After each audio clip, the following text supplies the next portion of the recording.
कोल्हापूर दौऱ्यामध्ये महायुतीच्या 3 नेत्यांनी शरद पवारांची भेट घेतली। अजित पवार गटाच्या के.पी. पाटील आणि ए.वाय. पाटलांनी शरद पवारांची भेट घेतली। भाजपचे माजी जिल्हाध्यक्ष राहुल देसाई यांनी देखील शरद पवारांची भेट घेतली। तीनही नेते राधानगरी भुदरगडमधून लढण्यासाठी इच्छुक आहेत।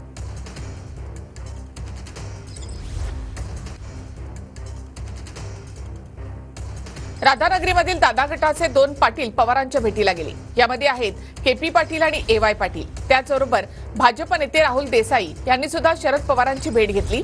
तीनही नेते राधानगरी भुदरगडमधून लढण्यासाठी इच्छुक आहेत।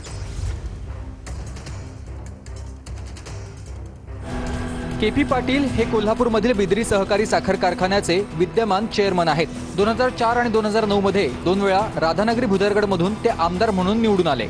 तर 2014 आणि 2019 मध्ये प्रकाश आंबेडकर यांच्याकडून निवडणुकीत त्यांचा पराभव झालाय।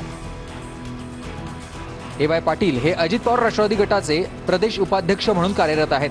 काही दिवसांपूर्वीच पदासह पक्षाच्या सदस्यत्वाचा त्यांनी राजीनामा दिलाय। अनेक वर्ष बिद्री सहकारी साखर कारखान्याचे संचालक म्हणून ते कार्यरत होते। बिद्री साखर कारखान्याच्या निवडणुकीत स्वतंत्र पॅनल उभा केला, मात्र त्यात त्यांचा पराभव झाला आहे। राहुल देसाई हे राधानगरीचे माजी आमदार बजरंग देसाई यांचे पुत्र आहेत। राहुल देसाई यांनी 2019 मध्ये भाजपात प्रवेश केला होता। नुकतीच पक्षाच्या ग्रामीण जिल्हाध्यक्षपदी त्यांची निवड झालेली होती।